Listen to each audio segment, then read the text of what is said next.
So it's in Acts 25 where Paul appeals to go to Rome to appeal to Caesar and take his case to Caesar. And then Bernice and King Agrippa come to visit Felix, and he asks for their opinion. And he wants to be able to write a letter to Rome to say what the case is against Paul. And he says these amazing words. He says at the end of chapter 25, he says, but I have nothing definite to write to His Majesty about him. That's His Majesty, that's Nero.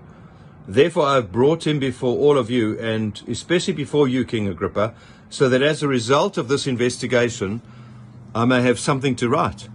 For I think it is unreasonable to send a prisoner on to Rome without specifying the charges against him. What a sham and what a travesty and what a tragedy. But actually, somewhere in all of this, it was God's plan to get Paul to go to Rome and to speak to Nero and to present the gospel.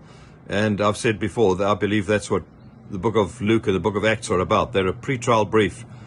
And they were also written to this Theophilus, this follower of God lover, to inform him of what was going on, and so that he could be the one who could tell Nero and possibly represent Paul or represent the council who briefed Nero.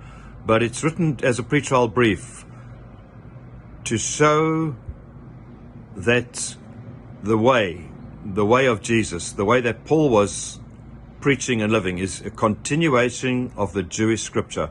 It's a continuation of the Jewish hope. It's a continuation of the expectation of a Messiah. It fulfills all the law and the prophets. And that is Paul's great defense. He's saying, I'm not stirring anything up. I never stirred the crowds up. The Jews were jealous. They were against me. I worked with my own hands. I didn't go and steal people's money. I actually was bringing an offering to the Jews. And that's why I was in the temple, and that's why I came to Jerusalem as a pilgrim, bringing an offering, bringing finances to help those who were poor.